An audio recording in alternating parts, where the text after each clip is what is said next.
Hello student, welcome to my YouTube channel base of education Mantra. Student, आज की इस video में हम करने वाले क्लास 8 की वर्कशीट नंबर 30 यानी कि कार्यपत्रक नंबर 30, जो कि विषय सामाजिक विज्ञान से संबंधित है, यानी कि हमारे अतीत से संबंधित है।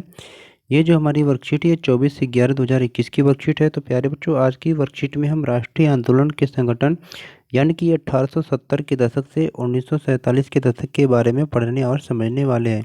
तो चलिए हम शुरू करते हैं अपनी वर्कशीट को। वीडियो को पूरा अंत तक देखें और वीडियो को लाइक और शेयर जरूर करें। चैनल पर नए हैं तो चैनल को सब्सक्राइब जरूर करें, जिससे कोई भी वीडियो अपलोड की जाए आपको आसानी से मिल जाए।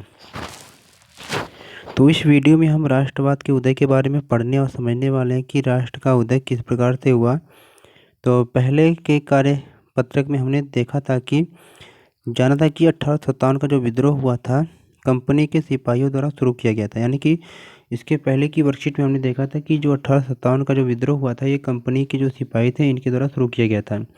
लेकिन हुआ क्या था कि जल्दी ही यह समाज के सभी वर्गों में फैल गया। यानी कि शुरू में यह है सिपाहियों के द्वारा शुरू किया गया था, लेकिन क्या है जल्दी ही क्या है यह समाज के सभी वर्गों में फैल गया था।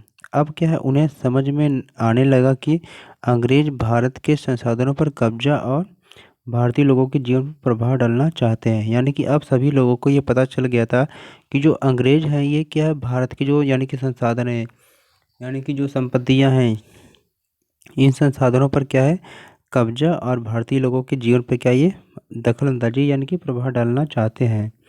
और क्या है जब तक इस नियंत्रण को ख़त्म नहीं किया जाएगा तब तक भारत भारतीयों का नहीं हो सकता। यानी कि अब सभी लोगों को पता चल गया था कि जब तक अंग्रेज़ों को यहाँ भारत से बाहर नहीं कर दिया जाएगा तब तक क्या है भारत भारतीयों के लिए नहीं हो सकता है। तो यही सोच, यही चेतना जो 1870 से लेकर 1880 के दशक के बीच में बनने वाले जो विभिन्न जो राजनीतिक संस्थाओं के द्वारा विदित होता है, इनमें से कुछ निम्न प्रकार है। यानी कि 1870 से लेकर 1880 के बीच में कुछ ऐसे संगठन भी बनाए गए थे जिनसे जिनसे द्वारा क्या किया जिनके द्वारा हमें क्या बहुत सारी जानकारियों का पता चलता है कि किस प्रकार से ये संस्थाएं क्या है भारत को आज़ाद कराने में अपना योगदान यानी कि अपनी भूमिका निभाएं। तो इनमें से कुछ ऐसे संगठन हैं जैसे कि दे रखा कि पूना सार्वजनिक सभा। यानी कि पूना सार्वजनिक सभा जो है ये क्या है 1870 में इसकी स्थापना हुई थी और इसके जो संस्थापक थे महादेव गोविंद रानड़े और कुछ इसके सदस्य भी थे एच एस चिपलुंकर, गणेश वासुदेव जोशी, यानी कि संस्थापक कहिए या प्रमुख सदस्य। तो ये आपको याद रखना चाहिए, कभी एग्जाम में आपको पूछ सकता है कि स्वतंत्रता से पूर्व कुछ संस्थाओं के नाम लिखो। दूसरा क्या है इंडियन एसोसिएशन। यानी कि इंडियन एसोसिएशन जो है इसकी स्थापना 1876 में हुई थी सुरेंद्रनाथ बनर्जी आनंद मोहन बोस के द्वारा। थर्ड क्या आपका है कि मद्रास महाजन सभा यह 1884 में हुई थी इसका स्थापना। और किसने किया था जी सुब्रमण्यम अय्यर और आनंद चार्लू के द्वारा। चौथा है बॉम्बे रेजिडेंसी एसोसिएशन, ये 1885 में फिरोज शाह मेहता के द्वारा और केटी तैलंग और बदरुद्दीन तैयब के द्वारा। और अगला क्या था भारतीय राष्ट्रीय कांग्रेस यानी 1885 में, इसको तो सभी बच्चे जानते होंगे। तो ये ए.ओ. ह्यूम के द्वारा इसकी स्थापना की गई थी और प्रमुख सदस्य जो थे दादा भाई नौरोजी डी.वी. वाचा। तो ये थे 1870 से लेकर 80 के दशक के बीच में कुछ राजनीतिक संस्था जिसके द्वारा कुछ संस्थापक के नाम दिए गए थे। तो चलिए अब आगे देखते हैं प्यारे बच्चों। तो हालांकि इनमें से कई ऐसी संस्थाएं थी जो भारत के क्या किसी खास हिस्से में काम कर थी। यानी कि कुछ ऐसी भी संस्थाएं थी जो भारत के किसी भी क्षेत्र में काम कर रही थी, लेकिन क्या उन्होंने अपना लक्ष्य पूरे भारत के लोगों के लिए निर्धारित किया। यानी कि इन्होंने कुछ काम तो कर रही थी, लेकिन जो इन्होंने अपना जो लक्ष्य निर्धारित किया था भारत के सभी लोगों के लिए। तो उनका मानना था कि भारतीयों को क्या है उनके अधिकारों के प्रति सशक्त बनाया जाना चाहिए।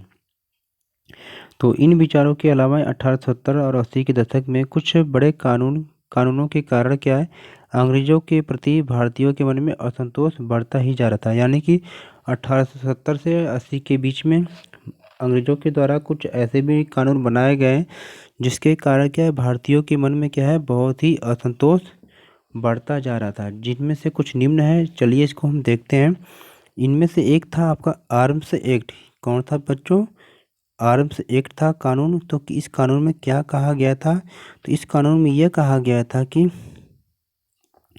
1878 में ये बना था, इसे पारित किया गया था।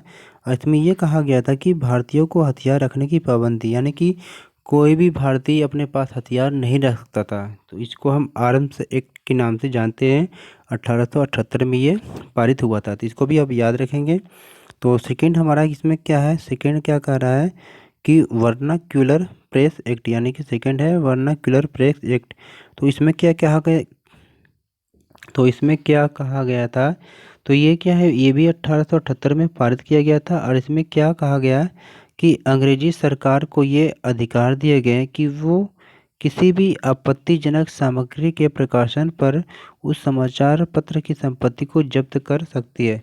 यानी कि अगर किसी अंग्रेज को किसी भी प्रेस पर यानी समाचार पत्र पर ये संदेह हुआ कि उसने कोई भी आपत्तिजनक संदेह यानी सामग्री का प्रकाशन किया है, तो उसकी जो समाचार पत्र की जो भी संपत्ति है उसको क्या जब्त कर लिया जाएगा।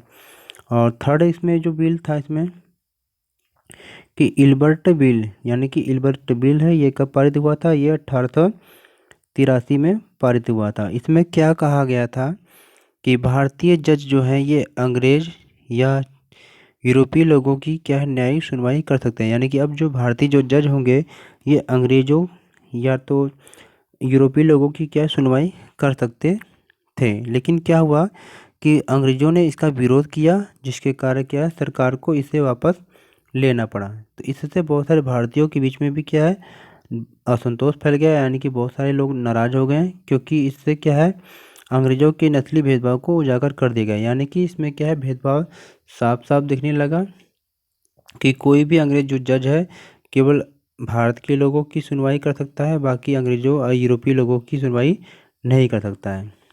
क्योंकि इल्बर्ट बिल जो पारित हुआ था इसको वापस कर लिया गया था।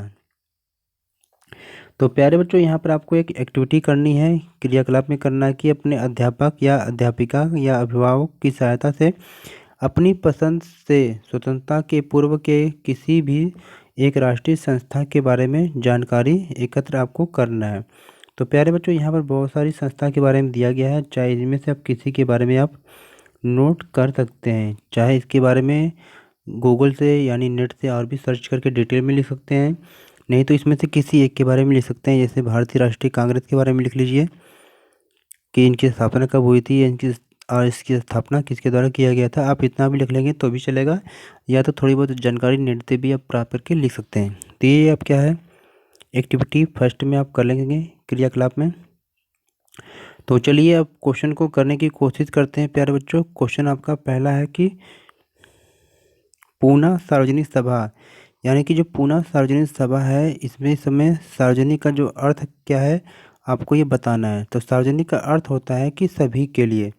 तो यहाँ पर आप लिखेंगे सार्वजनिक का अर्थ क्या है, सभी के लिए। यानी कि पहला क्वेश्चन का जो अर्थ लिखेंगे आप सभी के लिए, यानी कि सार्वजनिक का अर्थ हो गया सभी के लिए। तो सेकंड क्वेश्चन को देखते हैं प्यारे बच्चों।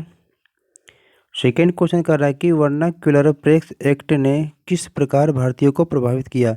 तो यहाँ पर वर्नाक्युलर प्रेस एक्ट के बारे में बात हो रही है कि इन्होंने किस प्रकार से भारतीयों को प्रभावित किया। तो सेकंड क्वेश्चन का जो आंसर यहाँ से यहाँ तक आप पूरा कंप्लीट रूप से आप नोट कर लेंगे। ये कौन सा है, सेकंड क्वेश्चन का ये आंसर है, तो इसे आप नोट करेंगे। इसके साथ ही साथ थर्ड क्वेश्चन को हम देखते हैं। थर्ड क्वेश्चन इसमें से क्या है, थर्ड क्वेश्चन कह रहा है कि इल्बर्ट बिल क्या है, इसे वापस क्यों लिया गया। तो थर्ड क्वेश्चन का जो आंसर है आप यहाँ से यहाँ तक लिख लेंगे।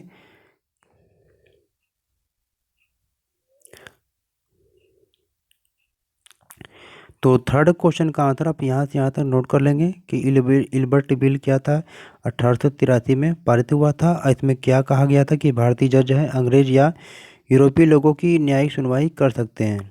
और इसे वापस क्यों ले लिया गया था, अनेक क्योंकि अनेक अंग्रेजों के विरोध के कारण इसे सरकार को वापस लेना पड़ा था। तो ये थे क्वेश्चन सेकेंड और थर्ड के आंसर। चलते हैं क्वेश्चन नंबर फोर्थ को देखते हैं। तो यहाँ पर बताया गया है कि आपके विचार से उपरोक्त 3 कानूनों में से किस कानून ने भारतीयों को सबसे ज़्यादा प्रभावित किया होगा। अपने उत्तर के प्रश्न में तर्क देना है। तो आपको इन तीनों में से कोई भी कानून के बारे में लिखना है जो आपको सबसे ज़्यादा प्रभावित किया है। तो इनमें से आपको जो भी कोई कानून लगे कि जो ज़्यादा प्रभावित किया है उसके बारे में आप नोट करेंगे। तो यहाँ पर हम केवल इल्बर्ट बिल के बारे में करते हैं, क्योंकि हम जहाँ तक लगता है कि हमें ये कानून बहुत अच्छा लग रहा है कि इन्होंने प्रभावित किया होगा, क्योंकि ये इसमें जो 1883 में जो पारित किया गया था, इसमें क्या था कि भारतीयों के साथ क्या है, अंग्रेज यानी कि यूरोपीय लोगों की भी की न्यायिक सुनवाई का अधिकार दिया गया था। तो ये क्वेश्चन नंबर फोर्थ का आंसर हो जाएगा, इसको आप यहाँ से नोट कर लेंगे। तो यहाँ से यहाँ तक जो पूरा है आप लिख लेंगे, ये क्वेश्चन फोर्थ का आंसर हो जाएगा। तो ये थी हमारी आज की वर्कशीट। तो प्लीज़ मेरे चैनल को सब्सक्राइब करें और वीडियो को लाइक शेयर जरूर करें। Okay, take care, goodbye बच्चों।